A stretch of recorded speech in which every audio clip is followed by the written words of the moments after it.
Bonjour à tous, une fois n'est pas coutume, une vidéo un peu plus longue, que des shorts, hein, parce que c'est une vidéo quand même, où ça prendra un peu de temps. C'est une vidéo bilan, comme vous l'avez vu dans le titre de la vidéo, une vidéo bilan du bloc EV. Voilà, donc j'ai fait un petit décor, bon le décor habituel. J'ai mis les derniers items C du coup que j'ai récupérés et que vous avez vu dans mon short. Pour faire un petit décor, bon, le but n'est pas de tout montrer ici, de pas faire un bilan de ce que j'ai drop. Ça, c'est plutôt, la vidéo de fin d'année que je fais depuis 2 ans. Par contre, on va faire un bilan du bloc, oralement, on va dire, avec bon, il y a quand même quelques exemples ici que vous voyez derrière. Également, on va parler du coup des AR, hein.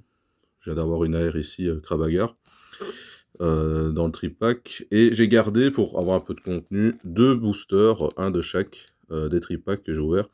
Flamme blanche et noire, donc je vais les mettre ici. Donc voilà, bah, que dire de ce bilan, EV? On va déjà lâcher la phrase, tout de suite. Pour moi, EV est, le bloc, l'un des meilleurs blocs en tout cas de tous les temps. C'est pas une blague, je pense que si on retire, la nostalgie mal placée, parce que je suis on va dire un vieux briscard, on va dire, au niveau, Pokémon, dans le sens où j'ai 32 ans bientôt. Donc je fais partie de la génération, Kanto, Johto, disons fin Kanto dans le sens où, même si j'ai ouvert les premières versions de Wizard, il y avait déjà Johto qui sortait. Donc or et argent. Même si, ma première Game Boy, et cetera, c'était avec Pokémon Bleu. Donc en fait, je suis dans les 2 en fait, hein, franchement, tout sortait un peu en même temps, surtout en Europe. Donc j'ai quand même ouvert du set de base et cetera. Donc j'ai quand même ouvert les prémices, de Pokémon.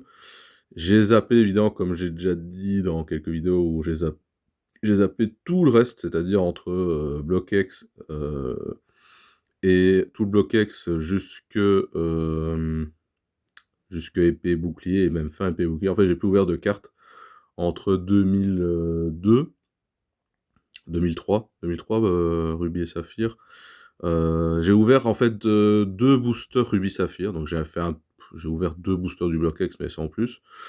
Et après, j'ai plus ouvert de boosters,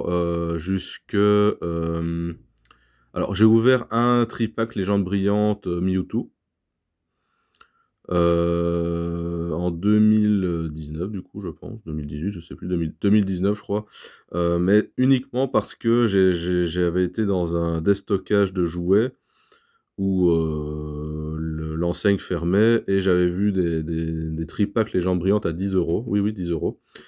Et pour pas ressortir avec rien parce qu'il y avait rien d'autre qui m'intéressait, j'ai dit: «Bah, je vais prendre un», ça fait longtemps l'écart, j'avais pris un tripack. Bon, quand on voit le prix aujourd'hui d'un tripack, j'aurais dû vider tout le reste, surtout qu'à l'époque, il y avait aucune limitation. Si je voulais prendre les 4-5 tripacks qui restaient, parce que je crois qu'il en restait 4-5 faciles, si je voulais prendre les 5, je prenais les 5 à 10 €. Donc voilà, ça fait un peu mal quand on sait maintenant le prix d'un tripack comme ça Mewtwo. Mais bon, moi j'en ai ouvert un, j'ai toujours la promo en bon état, parfait, donc voilà. Mais à part ça, j'ai pas ouvert de Soleil et Lune, donc ça aussi c'est un peu le regret. Je suis vraiment replongé en fait avec Écarlate et Violet, je sais pas pourquoi. Enfin, je sais un peu pourquoi, dans le sens où, j'avais joué à Épée et Bouclier, mais le jeu, Pokémon Épée, c'était pas mal, mais sans plus. Je m'étais dit: «Oh, les jeux Pokémon, c'est pas ouf». Malgré tout, quand je vois les états et compagnie, je m'étais dit: «Tiens, les cartes, ça fait longtemps, je vais regarder un petit peu qu'est-ce qu'ils font», et puis quand j'ai vu qu'ils faisaient, des TG alternatives, machin, tout ce qui se faisait sur Épée et Bouclier, je me suis dit: «Oh génial, elles sont belles les cartes», et puis je suis retombé dedans. Donc voilà, ça c'est un petit peu, ce que mon histoire. Mais pour ce qui concerne du coup EV, pour moi, c'est un des meilleurs blocs parce que, si on encore une fois, si on enlève la nostalgie, c'est que regardez derrière, quoi. C'est des cartes ultra travaillées, c'est des très belles cartes, surtout quand tu les as en main. Alors oui, on peut faire le nostalgie en disant: «Oui, les holos de Wizard, le Block-X machin, c'est beau». J'en ai, j'en ai quand même quelques-unes, j'en ai acheté même j'ai acheté 2-3 reverse du Block-X pour dire quand même, je suis un collectionneur aussi, donc j'ai quand même j'ai acheté quelques cartes quand même, depuis que je fais des conventions, de TCG. Mais si on veut être vraiment, vraiment neutre et faire, le le le, mmh, les cartes alternatives à R, c'est les meilleures cartes qui ont été développées. Alors bien sûr, on a moins d'affect en fonction des Pokémon qu'on a. C'est clair qu'on a plus d'affect, par exemple, même avec un Victini ou un Philali qui est ici, par exemple, que, un Krabagara R, par exemple. Voilà, c'est sûr et certain. Mais il suffit de voir déjà rien que les cotes et la popularité de certaines AR de Pokémon de première génération ou de Pokémon populaires comme Evoli ou Pikachu. Regardez l'AR de Pikachu 151, elle a une belle cote, elle est très belle. Pareil pour le Evoli de Mascarade Crépusculaire. Donc, dès qu'on a des AR ou des alternatives de Pokémon populaires, bah, c'est des cartes qui sont très recherchées et qui cotent évidemment. Donc, c'est juste aussi l'affect du Pokémon. Mais même un Krabagar que j'ai ici, la carte est quand même jolie, c'est un bel artwork. Donc pour moi, moi qui ai quand même touché un peu à tout, franchement, Écarlate et Violet est dans le top 3 facile des blocs, des meilleurs blocs. Et pour moi, même pour moi, le meilleur bloc, pour moi, c'est épée et bouclier. Quand je vois, quand je ressors encore la Mentali VMAX alternatif, que je la regarde, c'est une carte incroyable, hein, quand on a les cartes en main, c'est un truc de fou. Donc, pour moi d'ailleurs, EV est déjà le meilleur bloc, je pense, de tous les temps en termes de drop, parce que j'ai ouvert 400 boosters, du bloc et j'ai eu, 40 AR facile, j'ai sorti 40 AR facile. Hem, j'ai sorti, une vingtaine d'alternatives, hein. Alors évidemment les alternatives c'est de la luck, donc j'ai eu pas mal de luck évidemment, ça aide peut-être, mais en termes de drop, allez ouvrir du soleil et lune, quoi. Quand je regarde encore des ouvertures de soleil et lune, d'évolution céleste, heu, c'est horrible par rapport à écarté violet. Écarté violet, on a du drop facilement. Alors on va voir si ça se concrétise, on va ouvrir un petit booster. On va voir du coup si, ce que je dis en, se concrétise en flamme blanche, normalement c'est censé, normalement c'est censé le drop plus facilement puisqu'il y a plus d'air, mais bon. On va voir si j'en ai une deuxième du coup sur les 2 tripacks. Allez, on va faire une petite pause ouverture. Je vais essayer de pas trop me perdre, dans mes mots après, mais voilà, sinon, en termes de drop, c'est génial. Franchement, c'est très agréable à ouvrir Écarlate Violet et en termes même de début de bloc, est-ce que Écarlate Violet n'a pas le meilleur début de bloc de tous les temps aussi? Avec les AR, les alternatives déjà de Gardevoir, déjà à ce moment-là. Rien pour ici. Non, c'est un booster vide. On verra dans le noir après. Est-ce que aussi c'est pas le meilleur début de bloc? Regardez EV1, EV2. Allez, si on prend juste EV1, EV2, d'ailleurs qui est ici, hein, V2 dans le duopack ici. Bah, vous regardez le Magikarp, regardez les évolutions. Donc il y a Gardevoir, Tarsal. Regardez, je sais pas moi, des, franchement, est-ce que vous avez du plaisir à ouvrir, par exemple, épée et bouclier de base? Je ne pense pas. Est-ce que vous avez du plaisir à ouvrir du soleil et lune de base? Est-ce que vous avez le plaisir à ouvrir même du XY de base? Parce que non, il y a très peu de cartes, et ça drop très difficilement. Alors il y en a qui vont peut-être se dire: «Ah bah oui, mais c'était mieux avant parce que justement il y avait que très peu de rareté du coup dès qu'on avait quelque chose». Mais ça c'est le syndrome du ticket de loterie, le problème en fait. C'est que les gens râlent parce qu'il y a pas de goal, de vrai goal parce que ça drop plus facilement, ou il y a plus de rareté, mais c'est oui, c'est le syndrome du ticket à gratter. C'est-à-dire que le problème, c'est que du coup, tes ouvertures à côté, ça va être 9 fois sur 10. Du coup, si on revient à ce système-là, 9 fois sur 10, tes ouvertures, ça va être une holo, s'ils remettent, mettons, ou même s'ils retirent les holos, mettons, ça va être une rare, et tu auras rien d'autre. Ouvrez du soleil et lune, j'en ai ouvert un tout petit peu, j'ai rien eu, hein, le peu de boosters que j'ai ouvert. Alors je suis sûr que si vous prenez un tripack, si vous prenez 5-6 boosters EV, vous aurez forcément quelque chose. EV, ça tombe plutôt facilement. Sauf si vous avez vraiment pas de luck, ça peut arriver. Mais alors que si vous prenez 5, 6, 7 boosters sur les lunes, il y a des chances que vous ayez rien. Mais une vraie chance. Par exemple, si vous regardez Deep Pocket Monster, c'est ça, je crois, qui a plusieurs millions d'années, qui fait Should I Open It, etc. Ben, je le vois tout de suite avec quand il fait sa série tous les dimanches sur C'est Ombre Ardente, je crois, où il cherche le Drac au feu. Quand je vois, il a ouvert 3-4 displays faciles. Il a eu quoi sur sa display? Il a eu très peu de GX, et c'est plusieurs displays, c'est même pas une display. Donc, l'époque de Soleil et Lune ou même d'épée et bouclier, vous pouvez avoir de vrais clims. Chose qui n'est plus vraiment possible sur EV. Même si, donc, les gens râlent, mais en fait, il n'y a pas à râler. Pour un collectionneur, c'est génial d'acheter une display, d'avoir 3 AR minimum, 4 AR peut-être, 2-3 full art, et de sortir avec quand même des hits. Il y a des displays anciennes, vous pouvez. Les seuls displays qui ont un quota fixe, je pense, c'est les Wizards. Les Wizards, c'est sûr. Vous ouvrez une set de base, vous avez 14 holos, 13-14 holos, 12-13-14 holos. Ben, c'est un peu comme les 12-13 hits de V aujourd'hui. Donc peut-être que si vous ouvrez du Wizard, vous serez pas déçu. Si vous ouvrez des displays à l'époque, une display, ça vous suffisait à compléter quasi tout le set, hein. Peut-être même ça vous complétez le set, une display, c'était largement suffisant. Donc, à part Wizard, le bloquet, je connais moins, donc peut-être que BlockX, il y a aussi des quotas, mais les displays un peu plus récentes, mais hors EV, ouvrez une display Évolution Céleste, hein, pas besoin d'aller très loin, hein, vous allez comprendre vos douleurs. Alors qu'il n'y a pas ça sur EV. Il n'y a pas c'est difficile d'être vraiment déçu sur EV. On peut être déçu de ne pas avoir d'alt, d'avoir des airs pas intéressantes, mais vous avez le quota. On va ouvrir le deuxième. Vous avez quand même un minimum, quoi. Donc pour moi déjà, rien que le quota, c'est génial. De EV. Alors bien sûr, les deux boosters là, comme par hasard, ici, je vais vous ouvrir, j'aurai rien pour illustrer, mais comment dire, alors si tu veux bien faire le focus, merci.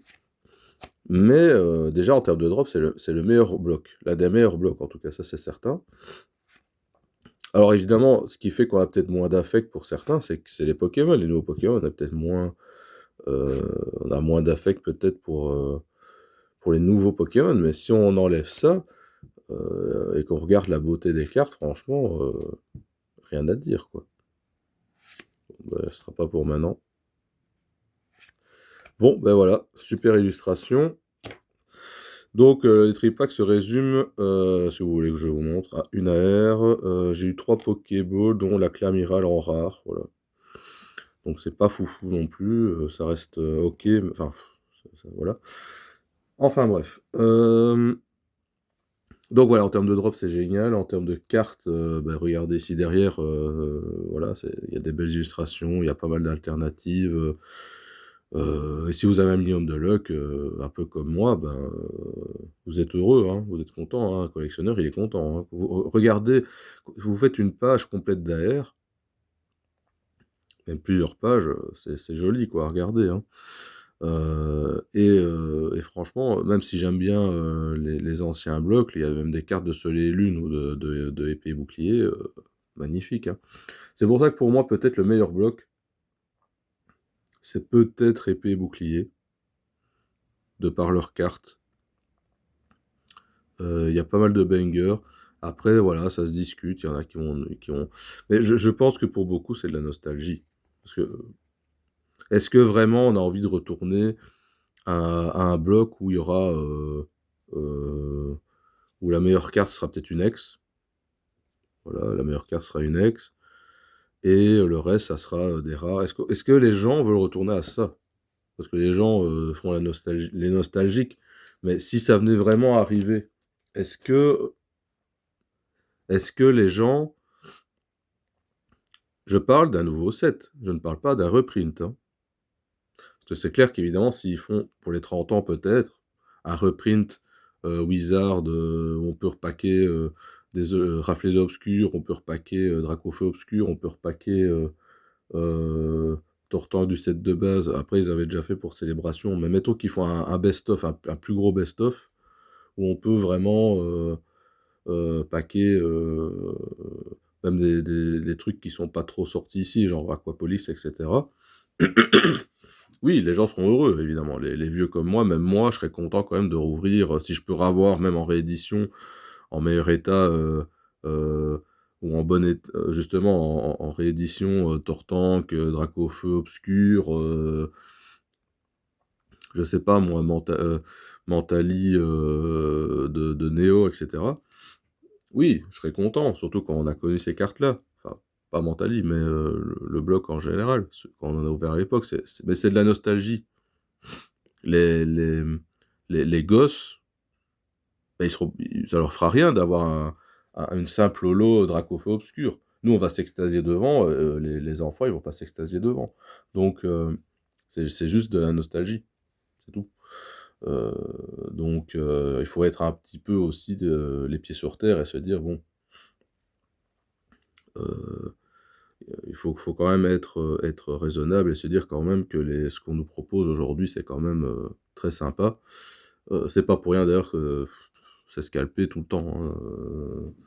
Bizarrement, Soleil et Lune, pourtant, les gens s'excitent sur Soleil et Lune, mais à l'époque, c'était délaissé, même les harmonies des esprits, etc. Donc, XY, pareil, les gens s'extasient aujourd'hui, pourtant à l'époque, bizarrement, personne, tout le monde s'en foutait. C'était même l'époque où les boosters étaient les moins chers de l'histoire, 1 euro, 2 euros. Donc, c'est aussi, je pense, une question de, comment dire, de suivisme aussi. Je pense qu'il y a une hype qui se crée comme ça artificiellement sur certaines choses. Et du coup, les gens suivent. Ah oui, c'est vrai, ils se réveillent d'un coup. Ah oui, c'est vrai que c'était bien. Alors que, justement, des gens comme moi qui vont dire déjà maintenant quand ça vaut rien, ou enfin rien, et qu'à la TV ne vaut pas rien, justement, allez regarder les cotes, mais c'est des prix normaux, quoi, des prix classiques. Euh, des prix normaux. Oui, normaux, je crois. Des prix pas abusés sur les cartes, hein. Clairement, vous pouvez avoir des cartes pas chères, hein. Et bien, en plus, ben, comme d'habitude, les gens vont se réveiller 2 3 ans après. Ah oui, c'est vrai que c'était bien. Ah oui, la Victini, c'est vrai qu'elle était bien. Pourquoi je l'ai bradé à 2 balles pourquoi j'ai bradé à 2 balles il y a 3 ans mes Victini AR, maintenant elle en vaut 10 15. Voilà, c'est toujours comme ça que ça fonctionne. Donc, moi, je comprends pas des AR qui sont bradés, pas forcément Victini parce que c'est une promo, mais je comprends pas les AR qui sont bradés à 3 balles, 4 balles. Moi, j'ai un Ampibidou de V3, elle vaut 3 euros, 4 euros. Ben, je la garde, même si c'est pas un Pokémon qui me fait rêver. Ben, je garde, quoi. Moi, une AR à 3 balles, je repasse à 3 balles, quoi. C'est des cartes travaillées, c'est une belle carte quand même, malgré tout. La plupart des airs sont belles, de toute façon, même avec les Pokémon les moins aimés. Ben, je repasse à 3 euros, quoi. Moi, je comprends pas. Aujourd'hui, on est vraiment dans le phénomène du ticket à gratter, c'est-à-dire que les gens vont se débarrasser de toutes leurs cartes qui drop jusqu'à ce qu'ils aient l'alternative qu'ils ont envie, quoi. Ben, pour moi, ça, c'est pas des collectionneurs, ça, c'est des addicts. Moi, j'ai eu quand même la R de Krabagar ici, je suis quand même content. Voilà, c'est ce que. Moi, sur 10.5, si je sors une R, je suis content. Donc, bien sûr, on aime toujours avoir un minimum de rentabilité. Évidemment, j'ai payé 40 euros les deux tripacks. Ben, on a envie d'avoir 2 3 AR qui remboursent un peu. Voilà, ici, j'en ai eu qu'une. J'ai une rare Reverse Pokéball, c'est une Pokéball. Bon, ben, je sais que je suis pas dedans, hein. Je sais très bien que je suis pas dedans. Mais j'ai eu quand même quelque chose, je suis content. D'ailleurs, pour faire le petit côté investisseur, petit conseil, si vous droppez même des doubles, gardez-les. Sauf si ça vaut quelque chose. Par exemple, j'ai eu Sort Bébé en AR 2 fois, bon, ça vaut 10 balles. J'ai mis la Sort Bébé déjà en vente, parce que ça vaut quelque chose. Mais si vous avez des ex en double, ne les vendez pas à 50 centimes, ça sert à rien. Gardez-les. Attendez au moins qu'elles montent à 2 euros ou 3 euros pour les vendre. C'est con, mais 50 centimes, ça passe à 2 euros, ça fait x4, hein. Si vous faites ça sur une dizaine d'ex, c'est des petites choses comme ça qui s'accumulent, qui fait que vous pouvez financer votre collection. Moi de mes ouvertures, je commence à les financer, hein. Elles commencent à s'auto-financer, mes ouvertures, hein. Là, j'ai encore une vente sur Carmarket à 75 euros. Donc, si vous chinez un minimum, si vous ne pas hésiter à acheter des cartes bradées, hein. Moi, j'achète des cartes à 50 centimes, 1 euro, des ex. pas des, pas des petites ex, mais par exemple des petites promos ou des cartes vraiment bradées, je peux vous dire que c'est des cartes qui vont forcément monter, c'est tellement bradé que ça peut que remonter après. Donc ça, c'était le côté un peu investissement, mais peut-être que je ferai une vidéo sur comment auto-financer sa collection, euh, ou au moins réduire les frais de la collection, enfin les frais d'ouverture, on va dire. Peut-être que je ferai ça si ça vous intéresse, sinon ça fera une vidéo trop longue si je m'y mets maintenant. Donc voilà, je pense que j'ai à peu près tout dit sur la série. Très bon taux de drop, des cartes alternatives incroyables, la nouveauté des AR incroyable aussi. Euh, Peut-être un peu trop de brillant si on veut donner un, un défaut peut-être sur la fin de bloc, c'est que surtout pour les points 5, c'est ce genre de truc. Est-ce que c'est vraiment utile? Je ne sais pas, franchement. Ou alors, moi à la limite, ils pourraient retirer les reverse classiques. Ouais, ils peuvent retirer ça parce que c'est des rivers simples, c'est pas terrible. Moi, je trouve qu'ils pourraient laisser les Pokéballs comme rivers simples. C'est déjà des rivers plus jolis. Et pourquoi pas, à la limite, s'ils veulent rajouter une rareté en plus, laisser la Master Ball. Ils laissent la Master Ball, où là, c'est plus rare. Et les Pokéballs, ça, c'est des trucs qu'on peut avoir tout le temps. Ça, franchement, pourquoi pas. Franchement, ils retirent la river classique, ils mettent Pokéball, la Pokéball devient une river classique. C'est des cartes un peu plus brillantes, un peu plus premium, pourquoi pas. Et puis la Master Ball comme une rareté supplémentaire. Ça peut être intéressant. En tout cas, on a vu aussi le bloc méga qui va arriver. Ça, c'est sympa parce que ça fait penser à XY du coup. Et bah, j'ai pas ouvert du XY donc bah, c'est bien. C'est ça qu'au final, je commence à me dire est-ce que ça vaut la peine de se jeter sur les cartes anciennes parce qu'au final, c'est des cartes qui ont bien monté en cote. Alors qu'au final, ils sont en train de reprint des raretés qu'il y a eu avant, hein. Genre les ex, c'est pas de maintenant, hein, les ex. Les ex, ça date du bloc X, justement. Donc voilà, ça se trouve, ils vont ressortir les GX dans le bloc d'après. Après, Mega sera peut-être le retour des GX, hein. Comme ils ont vu que sur les lunes, c'était hypé, peut-être qu'ils vont revenir avec les GX, on ne sait pas. Donc, au final, je me dis, oh, il suffit d'attendre. J'ai retrouvé des boosters à 6 euros pour les méga évolutions, etc. Bon, ben voilà, c'est très bien comme ça.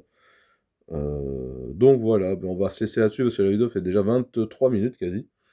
Donc voilà, je vais pas me répéter, c'est un très très bon bloc, top 3 facile, je pense. Il y en a qui sont pas d'accord évidemment, mais ça c'est chacun son avis. Mais voilà, on va rester là-dessus sur cette conclusion. Voilà, on se laisse sur cette conclusion. Je vous dis au revoir et à la prochaine.